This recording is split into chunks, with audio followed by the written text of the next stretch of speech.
Saudara-saudara yang dikasihi Tuhan, Allah memanggil kita untuk memasuki kebaktian Minggu 2 Agustus 2020.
Kebaktian minggu ini kita alaskan dalam pengakuan. Pertolongan kita adalah dalam nama Tuhan yang menjadikan langit dan bumi.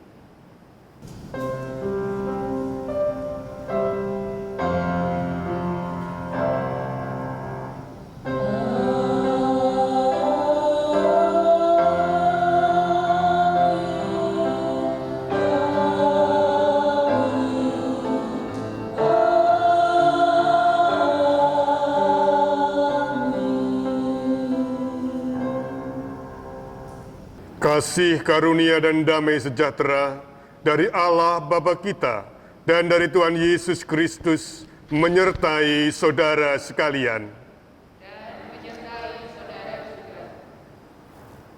Saudara yang terkasih, hingga sekarang kehidupan kita terselenggara karena belas kasih Allah. Kemurahan dan kasih Allah itulah yang mendasari kehidupan kita. Oleh karena itu, dasar iman Kristen pun mendasarkan dirinya pada hukum kasih. Cintailah Tuhan dan sesamamu, bahwa Tuhan sudah mengasihi dan memberkati kita, sehingga sudah selayaknya kita pun menjadi saluran berkat bagi orang lain, sebagai tanda kasih kita kepadanya, agar semua orang merasakan kehidupan dalam anugerah Tuhan.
Mari kita berdoa. Ya Allah yang Maha Kasih, kepadamu kami datang sebagai orang yang berdosa. Kami mengakui bahwa sulit dalam menentukan pilihan-pilihan hidup yang seturut dengan kehendak Tuhan. Dan ketika kami menanggung konsekuensi dari pilihan yang keliru, seringkali kami justru menyalahkan-Mu. Bahkan dalam keterbatasan kami memahami kehendak-Mu yang baik dan mulia. Seringkali kami banyak berdalih untuk membenarkan diri sendiri. Kini dengan rasa sesal dan malu, kami datang memohon pengampunan Tuhan.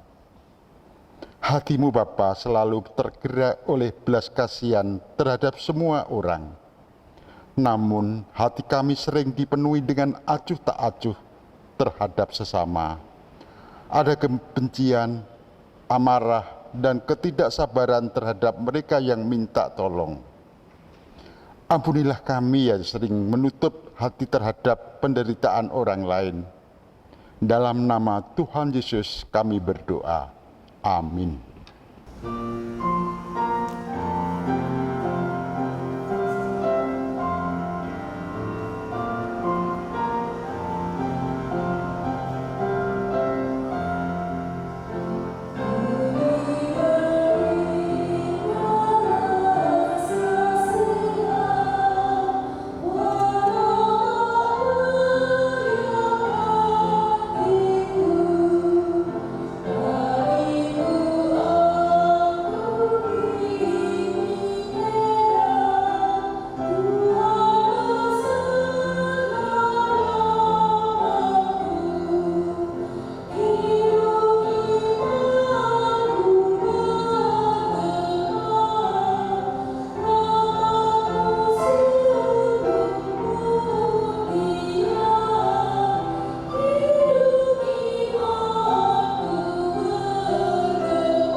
Marilah kita menerima anugerah Allah sebagaimana tertulis dalam Efesus 2 ayat 4 sampai dengan yang kelima.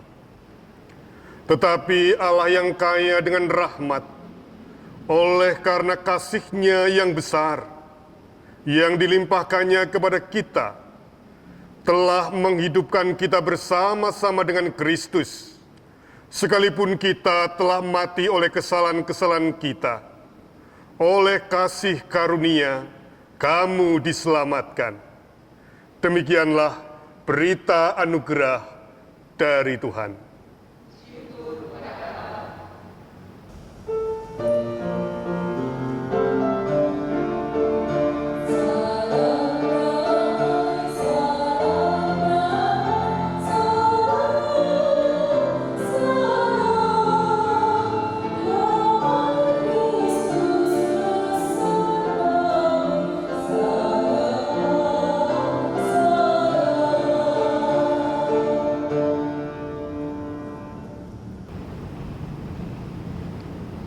Ya Tuhan Allah kami, Engkaulah yang Maha Mulia.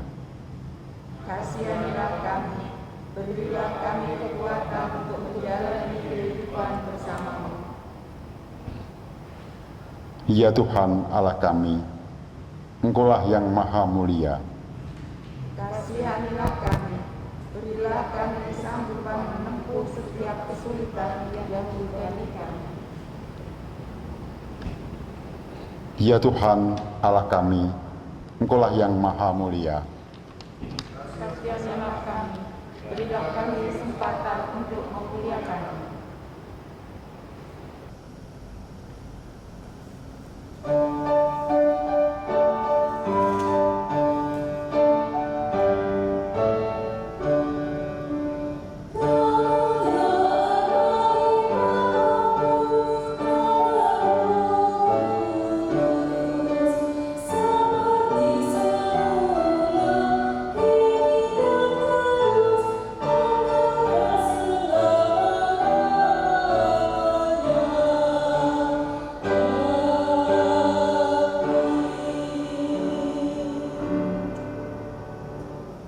Marilah kita berdoa.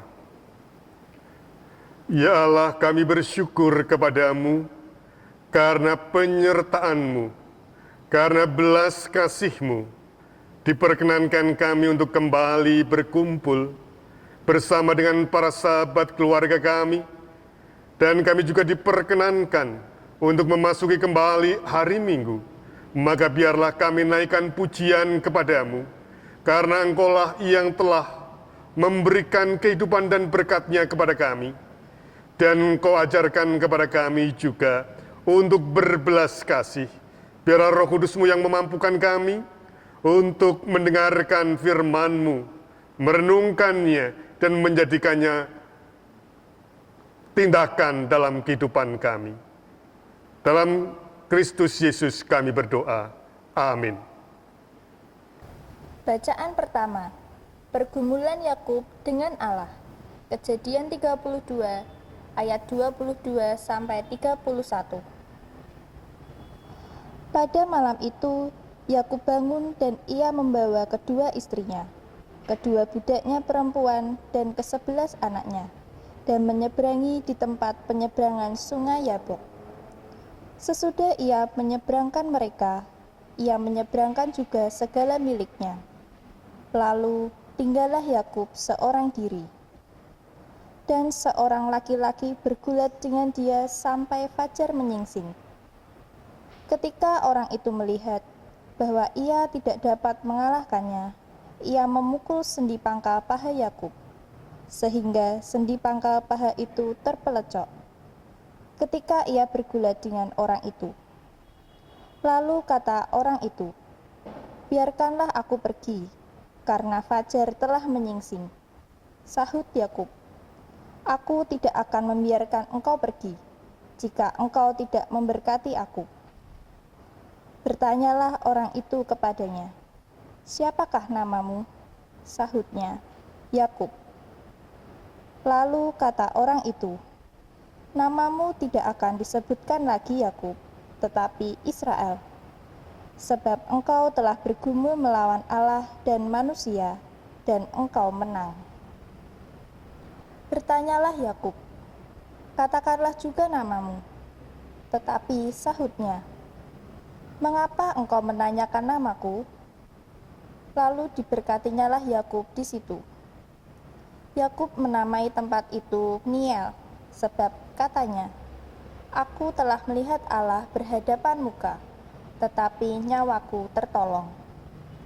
Lalu tampaklah kepadanya matahari terbit, ketika ia lelah melewati Peniel, dan Yakub pincang karena pangkal pahanya. Demikianlah sabda Tuhan. Tanggapan: diburu dengan tak bersalah. Mazmur 17 ayat 1 sampai dengan 7 dan dilanjutkan pada ayat 15. Doa Daud. Dengarkanlah Tuhan perkara yang benar, perhatikanlah seruanku. Berilah telinga akan doaku dari bibir yang tidak menipu. Daripadamulah kiranya datang penghakiman, matamu kiranya melihat yang benar. Bila engkau menguji hatiku, memeriksanya pada waktu malam, dan menyelidiki aku, maka engkau tidak akan menemui sesuatu kejahatan, mulutku tidak terlanjur. tentang perbuatan manusia sesuai dengan firman yang Kau ucapkan. Aku telah menjaga diriku terhadap jalan-jalan yang melakukan kekerasan.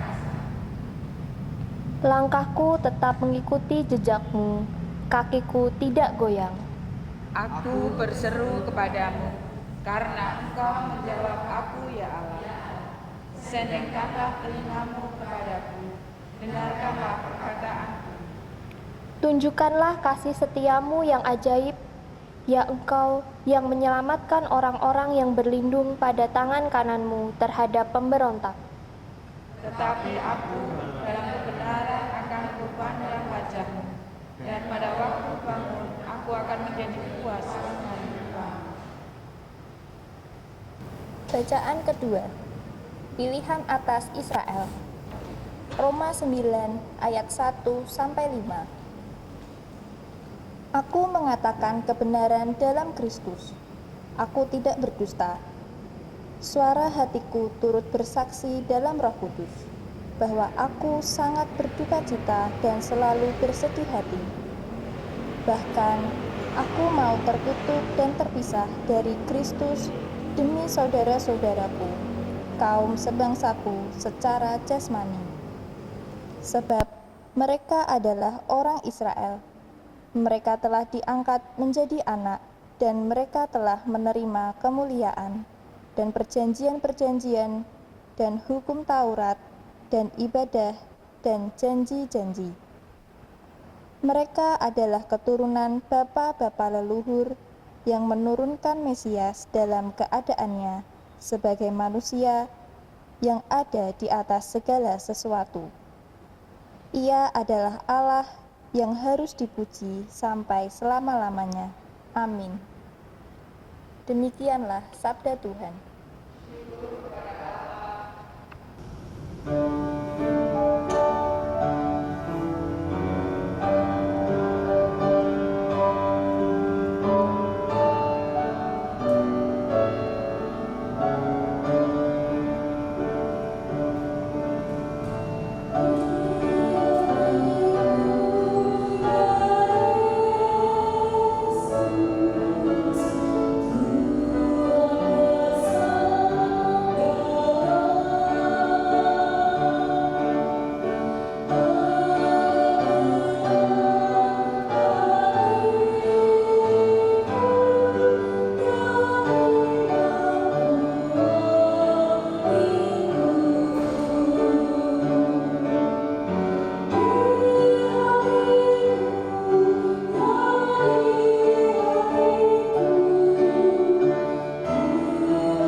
Yesus memberi makan 5.000 orang. Injil Matius 14 ayat 13 sampai dengan 21. Setelah Yesus mendengar berita itu, menyingkirlah ia dari situ dan hendak mengasingkan diri dengan perahu ke tempat yang sunyi. Tetapi orang banyak mendengarnya dan mengikuti dia dengan mengambil jalan darat dari kota-kota mereka. Ketika Yesus mendarat, ia melihat orang banyak yang besar jumlahnya, maka tergeraklah hatinya oleh belas kasihan kepada mereka dan ia menyembuhkan mereka yang sakit. Menjelang malam, murid-muridnya datang kepadanya dan berkata, "Tempat ini sunyi dan hari sudah mulai malam. Suruhlah orang banyak itu pergi, supaya mereka dapat membeli makanan di desa-desa." Tetapi Yesus berkata kepada mereka, "Tidak perlu mereka pergi, kamu harus memberi mereka makan." Jawab mereka, Yang ada pada kami di sini hanya 5 roti dan 2 ikan. Yesus berkata, "Bawalah kemari kepadaku." Lalu disuruhnya orang banyak itu duduk di rumput. Dan setelah diambilnya 5 roti dan 2 ikan itu, Yesus menengadah ke langit dan mengucap berkat, lalu memecah-mecahkan roti itu dan memberikannya kepada murid-muridnya. Lalu murid-muridnya membagi-bagikannya kepada orang banyak. Dan mereka semuanya makan sampai kenyang. Kemudian orang mengumpulkan potongan-potongan roti yang sisa, 12 bakul penuh. Yang ikut makan kira-kira 5.000 laki-laki, tidak termasuk perempuan dan anak-anak. Demikianlah sabda Tuhan. Berbagailah orang yang mendengar dan memelihara dalam kehidupan sehari-hari. Haleluya.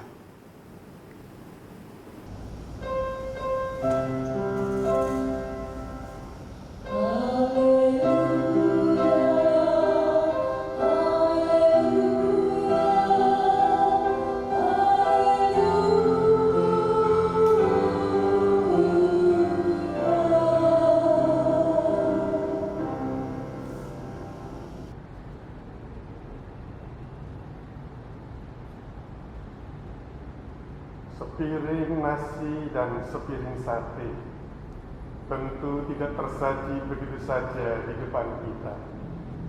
Di sawah petani menanam padi, dari pupuk kandang yang berasal dari binatang atau dari pupuk pabrik yang disediakan orang lain.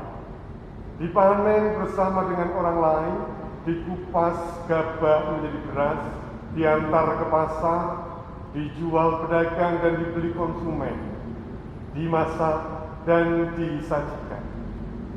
Dari padi hingga jadi nasi di depan kita, ada cerita panjang yang tak terhentikan. Di pasar hewan atau di pinggir jalan, sapi, kambing, domba diperjualbelikan. Di dekat musola atau di tanah lapang lalu dikorbankan. Dagingnya diantarkan utusan Pak RT dan dicantolkan di pagar, dimasak dan disajikan. Dan di balik sepiring sate ada rangkaian panjang, sambung menyambung kisahnya menjadi satu dan sampai kepada kita. Saudara, kuliner kita hari ini menyatakan bahwa ada jalinan tali temali di antara kita. Sepiring nasi dan sate di rumah kita menyuguhkan kisah hubungan manusia yang terhubung satu dengan yang lain, meskipun mereka lebih banyak yang tidak kita kenal. Ternyata sangat berpengaruh terhadap isi pikiran dan isi perut kita. Kita saling terhubung, betul. Apakah kita saling memperhatikan? Kita saling terkait? Benar. Apakah kita saling peduli? Kita saling terangkai? Ya. Apakah kita saling berbagi? Ya. Jika saya sudah selesai dengan urusan saya sendiri, saya akan memperhatikan orang lain. Ya, jika saya sudah cukup dengan kebutuhan barulah saya peduli dan berbagi kepada orang lain. Kapankah kita cukup? Kapankah kita selesai dengan kebutuhan dan urusan kita? Saudara-saudara, kisah Yesus memberi makan 5.000 orang, laki-laki yang terhitung. Mengingatkan kita bahwa kita saling terhubung satu dengan yang lain. Dan dalam perjanjian lama terdapat juga kisah tentang roti seperti cerita mana yang turun dari langit dan menjadi makanan orang Israel yang dalam perjalanan melintasi padang gurun dipimpin Musa. Atau Nabi Elisa yang memberi makan 100 orang dengan 20 potong roti. Sekarang dalam Injil Matius, Tuhan Yesus dikisahkan tidak sekedar menggandakan roti, melainkan juga ia peduli dan bersedia memberi diri. Ia hadir menjadi berkah dan wujud nyata dari belas kasih Allah. Saudara-saudara, ketika itu tidak lama setelah Herodes Antipas membunuh Yohanes Pembaptis. Yohanes Pembaptis kita tahu adalah saudara Yesus, dan ia adalah tokoh yang menggetarkan bagi Herodes. Ia tidak mengenal takut, dan karena Yohanes Pembaptis mengingatkan bahwa tidak halal jika engkau mengambil istri saudaramu, maka Herodes mempersilahkan kepala Yohanes Pembaptis untuk dipenggal sebagai hadiah ulang tahun Salome anaknya. Yesus tentu berduka ketika mendengar tentang Yohanes Pembaptis yang dibunuh. Kematian Yohanes Pembaptis yang adalah saudaranya tentu memberikan kesedihan. Namun bukan hanya kesedihan yang meliputi Yesus. Ada juga ancaman kematian yang ditebarkan oleh Herodes, karena bagi Herodes, Yohanes Pembaptis tidak berbeda dengan Yesus yang sama-sama berani menyatakan yang benar adalah benar.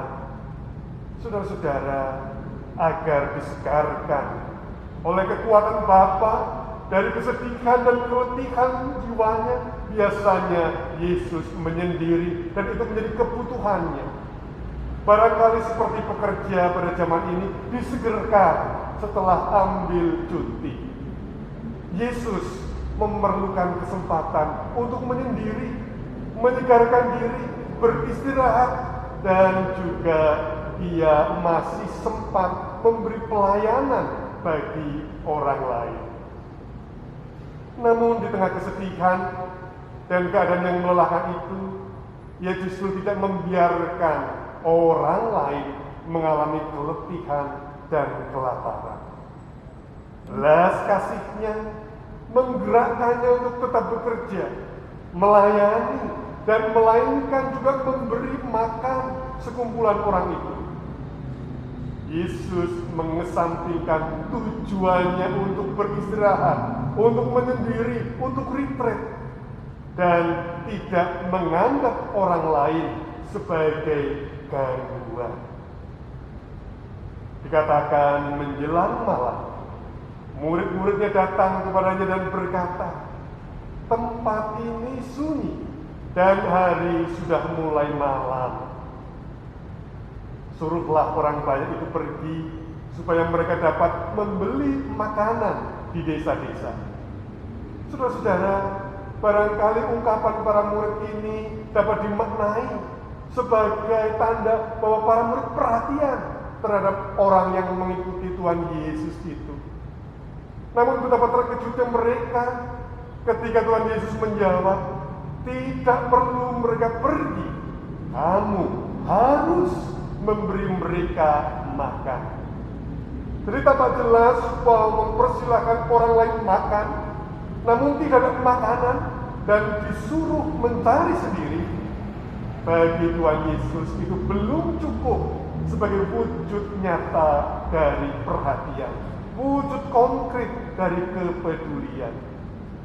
Mungkin saja dalam hati para murid berkata, bukankah mereka ini adalah gangguan dan hambatan bagi tujuan kita? Mereka berkumpul sendiri, tidak ada yang menyuruh dan kita juga tidak memerintah. Dan mengapa mereka harus menjadi tanggungan kita untuk memberi makan? Mereka yang menikmati fasilitas, mengapa kita yang harus repot-repot? Saudara-saudara, namun para murid menjawab dengan lebih baik, "Yang ada pada kami di sini hanya 5 roti dan 2 ikan. Tidak mungkin untuk menjamu orang sebanyak ini." Namun Tuhan Yesus menerimanya, mengambilnya 5 roti dan 2 ikan itu, menengadah ke langit dan mengucap berkat, lalu memecah-mecahkan roti itu, memberikannya kepada para muridnya, lalu murid-murid itu membagikan kepada orang banyak. Dan semuanya makan sampai kenyang. Masih tersisa dari potongan yang dikumpulkan sebanyak 12 bakul penuh. Dan itu pun baru terhitung 5.000 laki-laki, tidak termasuk perempuan dan anak-anak. Saudara-saudara yang terkasih, setiap pertemuan dalam masa pandemi ini dapat menjadi sarana penularan yang efektif. Artinya, di dalam masa pandemi ini bukan hanya kesehatan dan ekonomi yang terancam, relasi, hubungan antar manusia pun terancam krisis. Jika saja kita semakin tidak peduli dan semakin tidak menyadari bahwa kita satu dengan yang lain terjalin secara manusiawi. Kehadiran Yesus adalah wujud belas kasih Allah yang menunda kebutuhannya untuk retreat sambil ia terus peduli melayani. Ia menunjukkan apa arti solidaritas yang sebenarnya, bukan sekedar memberi perhatian tanpa wujud nyata. Yesus menegaskan lebih dalam bahwa setiap manusia memang terhubung satu dengan yang lain karena ada kepedulian dan ada belas kasihan. Dan hidup manusia dapat saja terkotak-kotak, terpisah antara satu dengan yang lain, tidak terhubung karena memang tidak ada kepedulian. Masing-masing sibuk dengan urusannya, kebutuhannya sendiri. Keterhubungan manusia terutama di dalam masa krisis karena pandemi ini memerlukan kita untuk saling menumbuhkan solidaritas, saling memberi, membantu satu dengan yang lain. Mungkin tangan dan pikiran kita sibuk, dan memang kesibukan mesti jalan terus, namun melayani juga harus terus jalan. Itu yang pertama. Yang kedua, hidup kita adalah dari belas kasih Allah. Yakub dalam perjanjian lama dipisahkan merasa sangat lelah ketika hidup dalam pelarian selama puluhan tahun. Sudah 20-an tahun Yakub bekerja pada Laban. Lebih kurang selama itu pula ia telah menghindar untuk bertemu dengan Esau yang diambil hak kesulungannya dan berkatnya. Di tepi sungai Yabok ia seorang diri. Ia merenungkan perjalanan hidupnya yang penuh dengan pelarian dan takut untuk menghadapi kenyataan akan kemarahan Esau. Sekarang ia bertekad untuk mempersiapkan pertemuannya dengan Esau. Di sini ia juga bertemu dan bergulat dengan seseorang hingga fajar dan kakinya sampai terpelocok. Ia tidak akan melepaskan lelaki itu sebelum diberkati. Saudara-saudara, ini merupakan gambaran bahwa Yakub meletakkan perjuangannya, pergumulannya, ketakutannya, kelelahan yang disandangnya puluhan tahun itu di dalam tangan dan kuasa Allah. Ia merasakan tanpa kekuatan berkat Tuhan betapa rapuhnya ia. Demikian juga kita hidup dalam belas kasih Tuhan.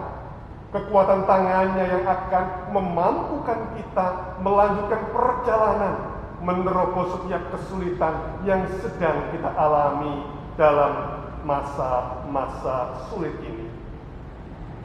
Yang ketiga, semoga belas kasih Allah yang dinyatakan melalui korban Yesus Kristus anak domba Allah itu menghidupi kasih yang ada dan tinggal pada kita meskipun ada dalam kesulitan, tidak menganggap orang lain sebagai hambatan dan gangguan, namun justru dijadikannya kesempatan bagi kita untuk bersolidaritas sebagai tanda syukur karena hidup kita dari belas kasih Allah tak berkesudahan. Amin.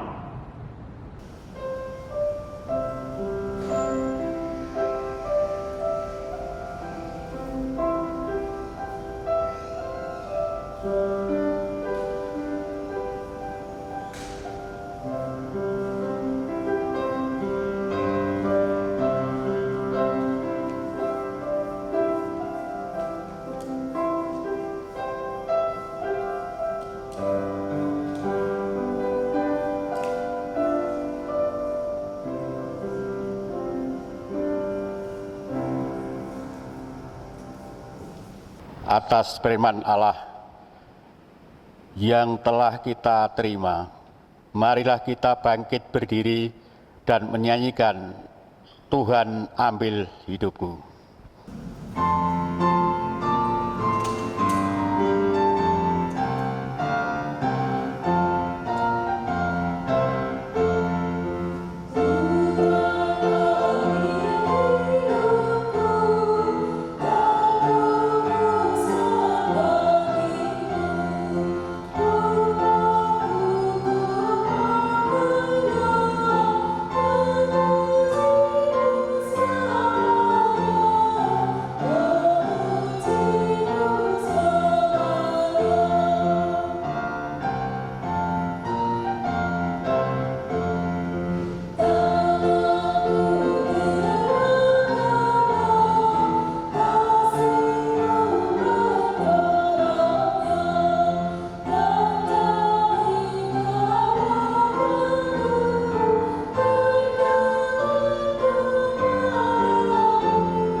Bapak, Ibu, dan saudara sekalian yang dikasihi Tuhan Yesus, marilah memperbarui iman kita dengan mengucapkan pengakuan iman rasuli.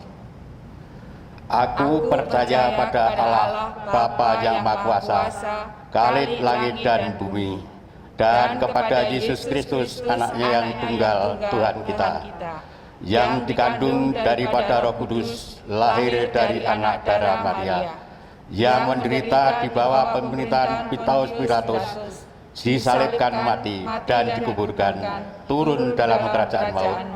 Pada hari yang ketiga bangkit pula di antara orang mati, naik ke surga, duduk sebelah kanan Allah, Bapa yang Maha Kuasa, dan akan datang dari sana untuk menghakimi orang yang hidup dan yang mati. Aku percaya kepada Roh Kudus, gereja yang kudus dan am, persekutuan orang kudus, pengampunan dosa, kebangkitan daging dan hidup yang kekal. Amin. Marilah kita naikkan syukur dan syafaat kita. Bapa di surga, kami datang menyatukan hati kami dalam doa syukur dan syafaat kami. Kami mohon pertolongan-Mu untuk kehidupan bangsa-bangsa di dunia ini yang sedang dalam perjuangan menghadapi pandemi COVID-19 dan belum mereda hingga sekarang. Karuniakanlah hikmat-Mu kepada para pemimpin bangsa kami dan pemimpin negara-negara di dunia ini, agar terus semangat berkarya dan berhasil dalam pengadaan vaksin COVID-19 dengan baik, agar bisa menolong banyak orang. Demikian juga dalam mengatasi resesi ekonomi secara global. Engkau Allah yang pemurah dan pengasih, curahkanlah berkat-Mu untuk bangsa-bangsa di dunia ini. Teristimewa bagi bangsa Indonesia, atas berkat Tuhan telah menghadirkan kemerdekaan dan memasuki bulan Agustus, kami mulai merayakannya. Kiranya Engkau melawat dan merawat bangsa kami akan setiap kesulitan dan krisis yang terjadi. Engkau memberi pemulihan negeri kami, sehingga tetap kondusif dan stabil, baik situasi keamanan, ekonomi, sosial, dan politik yang ada sekarang ini dan yang akan datang, baik di pusat dan di daerah-daerah, dalam setiap kelemahan yang ada sekalipun. Engkau sanggup menolong mereka yang hari-hari ini mengalami kesulitan ekonomi, karena sulitnya pekerjaan, karena terjadinya bencana alam di beberapa daerah. Tolonglah mereka, ya Tuhan. Pergumulan gereja-gereja dalam penyelenggaraan kebaktian, baik secara online maupun onsite, dengan tetap mengedepankan keselamatan dan kesehatan bersama, sehingga turut menciptakan kehidupan yang sejahtera bagi sesama dan lingkungan sekitar. Sertai jemaat-Mu di GKJ WPM ini, agar menjadi gereja yang terlibat langsung, menghadirkan kasih Tuhan secara nyata bagi sesama. Layakkanlah kami para majelis, pengurus blok, pengurus komisi, yang terus bekerja melayani dengan semangat dan sukacita. Tambahkan hikmat-Mu dalam menimbang dan menentukan kebijakan, keputusan dalam hidup bersama ini. Demikian juga warga gereja, dari anak-anak, remaja pemuda, warga dewasa, dan para adiyuswa, baik yang berumah tangga maupun yang hidup sendiri. Kiranya Tuhan berkenan mendampingi dan menguatkan imannya untuk tetap setia di dalam Engkau, ya Tuhan. Bagi warga jemaat yang sedang sakit, kami mohon kiranya Engkau memulihkan Bapak Sudarno, Ibu Mursih, Ibu Sabari, Pendeta Emeritus Sri Handoyo. Kiranya Engkau yang akan terus memberikan kekuatan dan kesehatan. Demikian juga bagi Dokter Budi, anakmu yang setia dalam menjagai kesehatan orang lain. Kiranya Engkau pulihkan, beserta dengan Dokter Yayu dan keluarga. Limpahkanlah kekuatan dan kesehatan.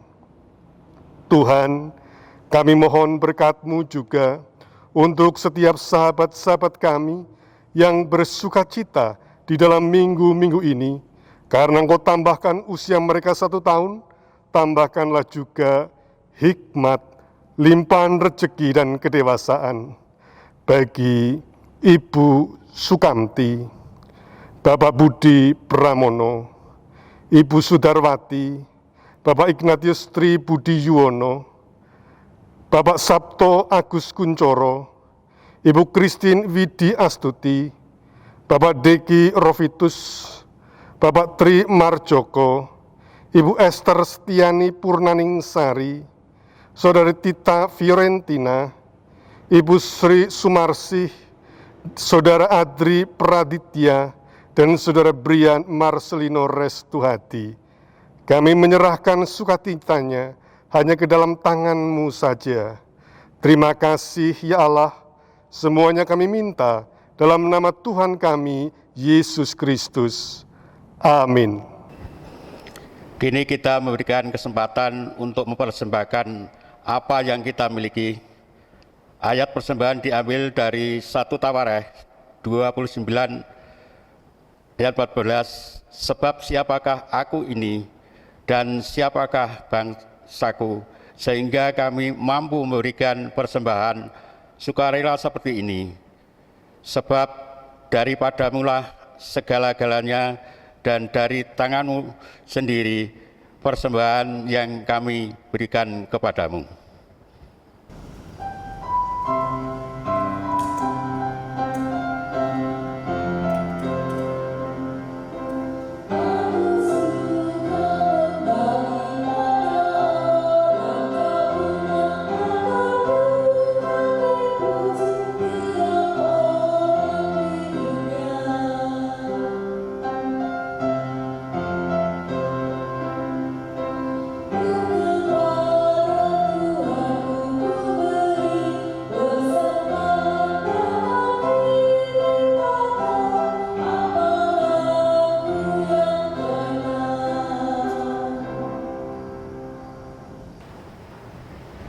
Mari kita berdoa. Bapa di surga, sumber kehidupan dan berkah, Engkaulah yang telah mendukung kami dalam seluruh perjuangan hidup kami dalam masa sulit sekarang ini, sehingga kami tetap mengalami pertolongan-Mu dalam setiap pekerjaan, usaha, dan rumah tangga kami.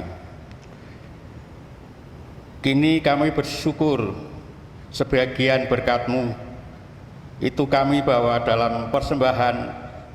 Terimalah dan kuduslah Tuhan, sehingga berguna kehidupan berbagai dengan sesama, sehingga nama-Mu dimuliakan. Tolonglah para majelis gereja dalam pengelolaan persembahan ini agar dapat digunakan dengan bijaksana. Dalam nama Tuhan Yesus bersama kami berdoa. Bapa kami yang bertata di surga, dikuduskanlah nama-Mu, datanglah kerajaan-Mu, jadilah kehendak-Mu di bumi dan di surga. Berikanlah kami pada hari ini makanan kami yang secukupnya, dan ampuni kami akan kesalahan kami, seperti kami juga mengampuni orang yang bersalah pada kami. Dan janganlah membawa kami ke dalam pencobaan, tetapi lepaskan kami daripada yang jahat. Karena Engkaulah yang empunya kerajaan dan kuasa dan kemuliaan sampai selama-lamanya. Amin.